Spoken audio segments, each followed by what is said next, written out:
Assalamualaikum warahmatullahi wabarakatuh. Salam sejahtera bagi kita semua.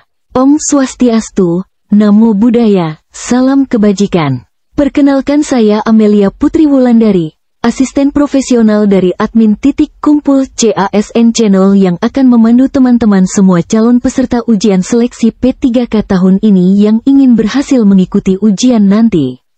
Kami menyediakan modul belajar P3K dengan 212 formasi jabatan. Setiap modul berisi materi dan latihan soal seharga 50.000 dan juga paket tryout bank soal ujian teknis yang berisi 800 soal teknis seharga 99.000.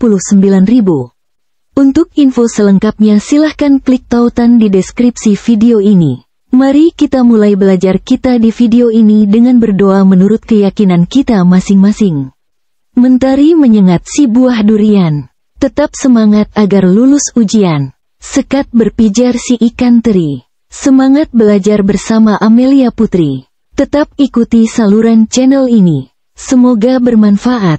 Berikut ini merupakan materi pokok dan soal latihan seleksi kompetensi teknis P3K 2024. 31 Analis prasarana dan sarana pertanian ahli pertama. Kompetensi umum. 1. Regulasi tentang sistem budidaya pertanian berkelanjutan. 2. Istilah-istilah terkait pupuk dan pestisida. 3. Neraca dan produktivitas pertanian secara mikro serta kondisi dan cuaca dalam usaha pertanian. 4. Pengetahuan tentang perluasan dan perlindungan lahan. 5. Pengetahuan terkait pengembangan dan rehabilitasi jaringan irigasi. 6. Peraturan Menteri Pertanian di bidang pupuk dan pestisida. 7. Regulasi tentang sumber daya air. 8. Regulasi terkait perluasan dan perlindungan lahan. 9. Undang-undang dan peraturan pemerintah yang diundangkan tentang perbankan dan pembiayaan. Kompetensi khusus. 1. Pengetahuan tentang perluasan dan perlindungan lahan. 2. Peraturan dan pedoman yang telah diterbitkan oleh Kementerian Pertanian tentang pembiayaan pertanian. 3. Teknis pengembangan dan rehabilitasi jaringan irigasi. 1. Berdasarkan Undang-Undang Nomor 41 Tahun 2009 tentang perlindungan lahan pertanian pangan berkelanjutan, yang dimaksud dengan lahan pertanian pangan berkelanjutan adalah A. Bidang lahan pertanian yang ditetapkan untuk dilindungi dan dikembangkan secara konsisten guna menghasilkan pangan pokok bagi kemandirian, ketahanan, dan kedaulatan pangan nasional. B.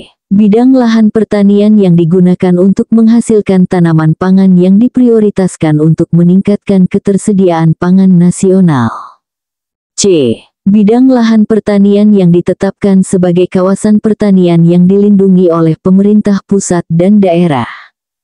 D. Bidang lahan pertanian yang digunakan untuk menghasilkan tanaman pangan secara terus-menerus dengan menerapkan prinsip-prinsip pertanian berkelanjutan.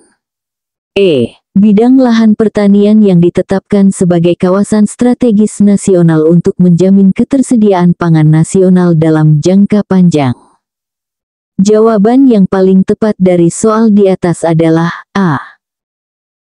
Pembahasan dari soal di atas, yaitu bahwa berdasarkan Undang-Undang Nomor 41 Tahun 2009, lahan pertanian pangan berkelanjutan didefinisikan sebagai bidang lahan pertanian yang ditetapkan untuk dilindungi dan dikembangkan secara konsisten guna menghasilkan pangan pokok bagi kemandirian, ketahanan, dan kedaulatan pangan nasional. 2. Istilah pupuk hayati mengacu pada A. Pupuk yang mengandung unsur hara makro dan mikro dalam bentuk senyawa organik.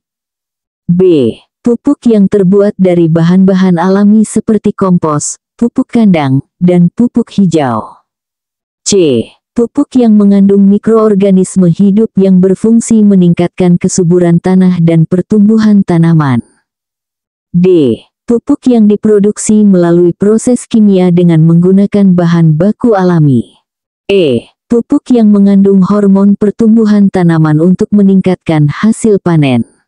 Jawaban yang paling tepat dari soal di atas adalah C.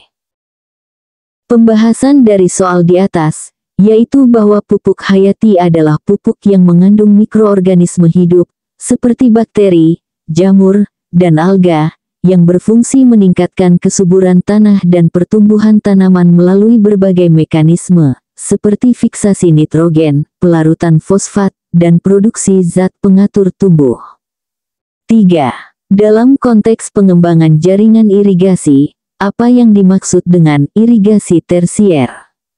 A. Jaringan irigasi yang berfungsi sebagai prasarana pelayanan air irigasi dalam petak tersier yang terdiri dari saluran tersier, saluran kuarter, dan saluran pembuang.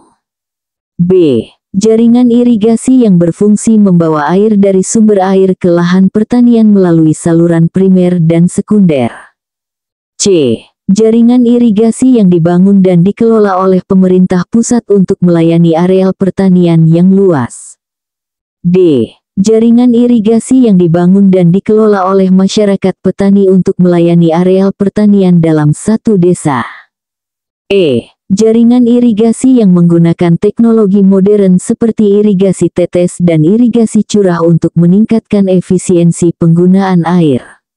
Jawaban yang paling tepat dari soal di atas adalah A. Pembahasan dari soal di atas, yaitu bahwa irigasi tersier adalah jaringan irigasi yang berfungsi sebagai prasarana pelayanan air irigasi dalam petak tersier, yang terdiri dari saluran tersier, saluran kuarter, dan saluran pembuang. Petak tersier merupakan unit terkecil dalam jaringan irigasi yang melayani areal pertanian dengan luas sekitar 50-100 hektar. 4. Berdasarkan Peraturan Menteri Pertanian Nomor 01 PERMENTANOT 140/1/2007 tentang daftar bahan aktif pestisida yang dilarang dan pestisida terbatas, pestisida yang mengandung bahan aktif endosulfan termasuk dalam kategori A. Pestisida yang dilarang untuk semua bidang penggunaan. B. Pestisida terbatas yang hanya dapat digunakan untuk tanaman tertentu dengan pengawasan ketat. C. Pestisida yang diizinkan penggunaannya dengan batas maksimum residu yang ketat. D. Pestisida yang dapat digunakan secara bebas oleh petani tanpa pengawasan. E. Pestisida yang sedang dalam proses peninjauan ulang untuk penetapan status penggunaannya. Jawaban yang paling tepat dari soal di atas adalah A.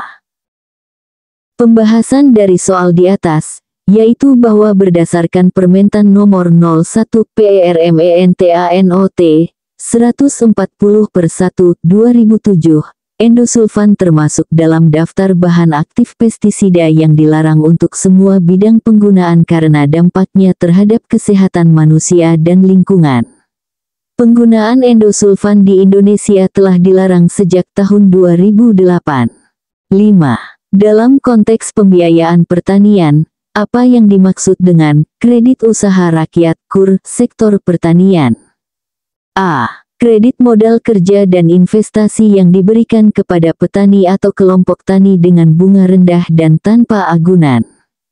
B. Kredit konsumtif yang diberikan kepada petani untuk memenuhi kebutuhan sehari-hari dengan bunga rendah. C. Kredit program pemerintah yang diberikan kepada perusahaan pertanian besar untuk meningkatkan produksi pangan nasional. D. Kredit yang diberikan oleh lembaga keuangan mikro kepada petani kecil dengan sistem tanggung renteng. E. Kredit yang diberikan oleh pemerintah daerah kepada kelompok tani untuk pengembangan agribisnis di wilayahnya. Jawaban yang paling tepat dari soal di atas adalah A. Pembahasan dari soal di atas, yaitu bahwa kredit usaha rakyat KUR sektor pertanian adalah kredit modal kerja dan investasi yang diberikan kepada petani, peternak, atau pelaku usaha pertanian dengan plafon maksimal Rp500 juta per debitur. KUR pertanian memiliki bunga rendah saat ini 6% per tahun dan tidak memerlukan agunan, dengan tujuan untuk meningkatkan akses pembiayaan bagi pelaku usaha pertanian skala mikro, kecil, dan menengah.